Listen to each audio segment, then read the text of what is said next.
Bênção estarmos vivendo esse tempo no qual Jesus é visto através da nossa juventude. Louvo a Deus por cada adolescente e cada jovem que tem se empenhado por fazer a sua adoração ao Senhor nessa casa. Agradeço também, acima de tudo, a Deus por ter colocado a visão ao pastor Rubens e a toda a igreja, que tem aberto espaço para que nós possamos proclamar o nome do nosso Senhor. Eu gostaria de convidar você a abrir a sua Bíblia no livro de 2 Reis, capítulo 22. Nós estamos refletindo nessa noite a respeito de mudando uma geração. Esse capítulo ele trata, o 22, 23, 24, trata a respeito da vida do rei Josias. Um rei peculiar que assumiu o trono aos 8 anos de idade. Nós não podemos ler os 3 capítulos aqui, mas eu gostaria de convidar você a abrir a sua Bíblia e ler comigo os versículos de 11 a 13. 2 Reis, capítulo 22, dos versículos de 11 a 13. E eles dizem assim: Tendo o rei ouvido as palavras do livro da lei, rasgou as suas vestes. Ordenou o rei a Ilquias, o sacerdote, a Aicão, filho de Safã, a Aquibor, filho de Micaías, a Safã, o escrivão, e a Asaías, servo do rei, dizendo: Ide, consultai o Senhor por mim, pelo povo e por todo o Judá, acerca das palavras deste livro que se achou, porque grande é o furor do Senhor que se acendeu contra nós, porquanto nossos pais não deram ouvidos às palavras deste livro, para fazerem segundo tudo quanto de nós está escrito. Vamos orar?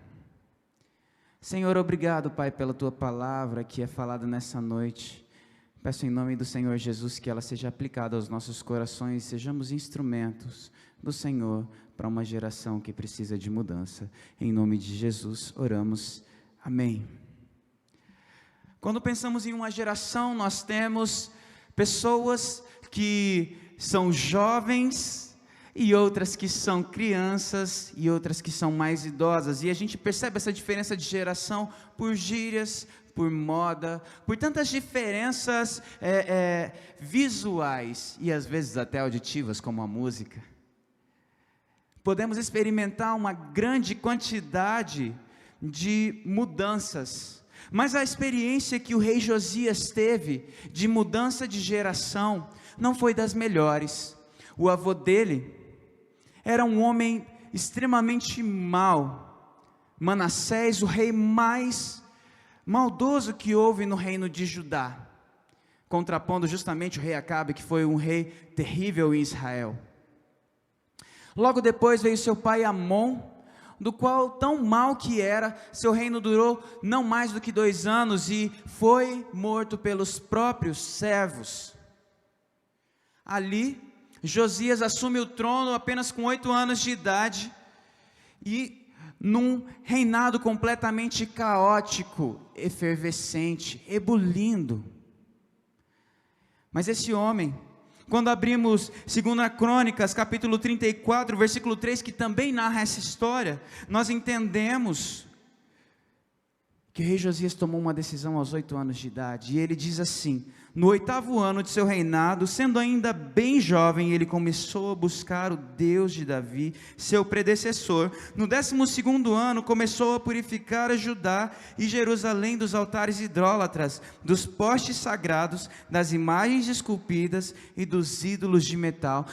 Ele assumiu com 8 anos de idade, e com mais 8 anos de idade, aos 16, um adolescente, esse homem resolveu buscar ao Senhor de maneira intensa. Não teve o exemplo do pai, não teve o exemplo do avô, e em um lugar onde toda a sociedade estava corrompida por adoração a ídolos, um jovem de 16 anos resolveu buscar ao Senhor e mudou a sua história. A gente aprende que para mudar uma geração, nessa pequena atitude de um versículo, nós percebemos que precisamos buscar intensamente ao Senhor, não importando qual seja a nossa idade. Podemos ser idosos, podemos ser adultos, podemos ser jovens ou podemos ser até crianças. Sabemos que o Senhor pode fazer uma grande transformação na vida de uma sociedade através de uma vida que se entrega completamente a Ele. Atribui-se a Billy Graham também a palavra de que o mundo ainda está para ver o que Deus pode fazer através de uma pessoa que se entrega completamente a Ele. Mas não para por aí. A vida do rei Josias, que foi um reinado longo, segue mudando histórias e transformando gerações. Quando nós percebemos esse texto que eu li ali no versículo 11 até o versículo 14, no qual, 2 Reis 22, ele resolve clamar ao Senhor e pede que os profetas e sacerdotes clamem ao Senhor por ele. Foi uma ocasião na qual o rei Josias, ele resolve reconstruir o altar do Senhor. Rei Josias morava em Jerusalém e tinha o templo construído por Salomão. Já estamos aqui quase no período exílico. E esse homem, depois de o templo estar completamente perdido, quando as pessoas entregavam os seus impostos no templo, os outros reis, eles não usavam para o templo, mas esse homem resolveu tratar que todos os impostos entregues ao templo, os dízimos, fossem usados no templo, fossem reconstruído o templo. E ali, no meio de tanta bagunça, e no meio de tanta destruição de um templo abandonado e envolvido com matérias e materiais a outros deuses, eles encontraram o rolo da lei. Quando foi lido ao rei Josias, esse homem rasgou as suas vestes. Esse homem que era rei se humilhou e percebeu a maldade que estava no meio do seu povo. E ali ele diz: por favor, clame ao Senhor. A gente percebe que para que nós possamos viver uma transformação geracional em nossas vidas, nós precisamos buscar o Senhor. E precisamos reconstruir o altar do Senhor em nossas vidas. O que seria isso trazendo para o nosso contexto familiar? O que seria isso trazendo para a nossa casa? É colocar em voga, colocar em centralidade a palavra do Senhor. Colocar em centralidade a vida do Senhor. Quando eu vejo jovens envolvidos a semana inteira trabalhando aqui com seus compromissos pessoais, compromissos de trabalho, compromissos de estudo, nós percebemos que algo começa a mudar em nossa geração. E isso é maravilhoso, porque vai além de um templo físico e um prédio. Nós hoje somos o templo que Deus constrói e transforma para a glória dele. Quando você investe tempo em sua família no culto doméstico, quando você investe tempo pregando o evangelho ou mesmo meditando no evangelho, mudanças começam a acontecer através da palavra do Senhor, e isso gera o arrependimento e faz com que você invista no que realmente importa. A partir daquele momento, o rei Josias, ele começa a buscar o Senhor, a se consagrar ao Senhor, e ele faz com que toda a congregação de Judá, Benjamim e todos os povos reunidos ali que ainda não tinham sido dispersos, buscasse ao Senhor e ouvisse toda a lei do Senhor. É muito mais do que apenas um simples momento de culto de 1h30. Entendemos que durou bastante tempo, mas aquele homem, mais do que ter ouvido simplesmente a lei do Senhor, ele se arrependeu. Houve mudança, ele desejou ter o coração aberto a que a palavra do Senhor o ensinava. Hoje, temos acesso à palavra do Senhor, temos pais cristãos, temos avós cristãos, muitas vezes somos de gerações do cristianismo. Mas estamos cansados de ouvir a palavra do Senhor, de dar valor desde um simples versículo a um momento devocional como esse, um momento de culto e de adoração, e assim o Evangelho vai se perdendo ao longo das nossas gerações, para que algo possa mudar, não em nossas famílias, mas em nossa cidade. Precisamos amar a lei do Senhor e meditar nela dia e noite, precisamos dar valor a isso, e precisamos estar com corações abertos, quando concordamos e isso nos favorece, ou quando discordamos, e simplesmente, talvez isso não nos favoreça neste momento, talvez a palavra venha e endureça o nosso coração. Devemos estar abertos a uma correção, mas mais do que isso, o rei Josias, no capítulo 23, versículo 3, percebemos que ele resolve influenciar o povo, para que todos possam ter suas vidas mudadas. Ele sabia que a ira do Senhor viria contra todo o povo, e não só contra ele, então ele resolve falar que todo o povo se arrependa, falar que todo o povo derrube seus altares, e reconstruam para a glória do Senhor. Mas mais do que isso, o rei Josias, ele simplesmente não deixou com que o legado de seu pai Amon, ou do seu avô Manassés, dominasse a sua vida, mas você vê ele, do versículo 4 ao 20, do capítulo 23, derrubando altares idólatras, tirando profetas cultuais de outros deuses falsos, estabelecendo a lei do Senhor em sua vida. Isso é mais do que você simplesmente não se envolver nas coisas que são alheias, é dizer, a palavra do Senhor é a minha lei, é a minha vida.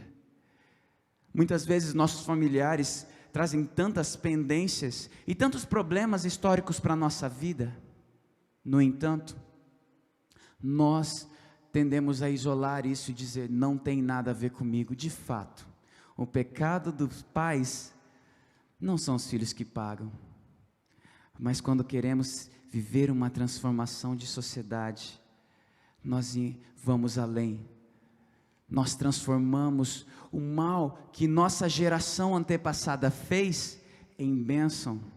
Se meu pai foi um corrupto, eu serei um doador. Se minha mãe foi uma pessoa má, eu serei um transformador, um abençoador. Se meus avós tomaram, eu restituirei.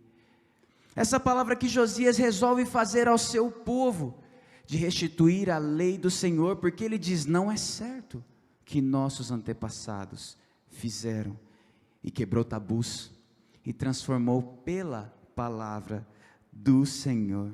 Mas ele fez mais do que isso, e quando num tempo em que não se conhecia festas da lua nova, ou festa dos tabernáculos, ou nada mais da cultura dele, ele restaurou a cultura do reino. Você percebe em 2 Crônicas, no capítulo 23, dos versículos 24 a 27, ele vivendo a Páscoa, a saída e a libertação do seu povo, que estava abandonada. Eles já não se lembravam de onde tinham vindo, já não se lembravam para onde estavam indo, e mesmo fora de época, esse rei resolveu lembrá-los que eles já eram livres de todo o jugo e escravidão de outros deuses antepassados. E ali houve grande festança e sacrifício na presença do Senhor. A grande aplicação que podemos ter através da vida desse jovem rei, criança rei e depois um adulto rei, é que nós que estamos sentados aqui ou de pé, podemos e devemos ser a resposta que o mundo precisa para a transformação da nossa sociedade. Eu tenho certeza que tem pessoas muito capazes aqui nesta noite. Eu tenho certeza que tem pessoas aqui que são líderes de suas casas, líderes talvez no colégio, líderes na faculdade. como a mensagem e a pequena frase do pastor Billy Graham, que dizemos que o Senhor precisa apenas de um poucos jovens para transformar o mundo, a palavra vem afirmando isso, que daqui sairão pessoas que irão transformar Goiânia, Goiás e o Brasil, que tanto padece hoje, que tanto sofre. Mas precisamos nos levantar com paixão, precisamos ter o coração aberto a receber a palavra do Senhor e buscá-lo intensamente. Precisamos investir no reino, tempo e recursos financeiros. Precisamos influenciar outros e precisamos resolver as pendências da nossa casa. Que o Senhor nos use para restaurar a cultura do reino e para salvar, mesmo que alguns, como diz o apóstolo Paulo, e assim termos a transformação das vidas. Infelizmente esse mundo jaz no maligno, esse mundo está morto nas garras do diabo, mas eu sei que a palavra do Senhor pode vivificar novas vidas. Ore comigo, neste momento, abaixe a sua cabeça e vamos orar. Senhor Deus, obrigado pela sua palavra, obrigado por tudo que o Senhor já nos tem falado. Peço em nome do Senhor Jesus que o Senhor continue a aplicar a sua palavra em nossos corações e nos desafiar enquanto cantamos, enquanto adoramos o seu nome. É em nome de Jesus que oramos. Amém.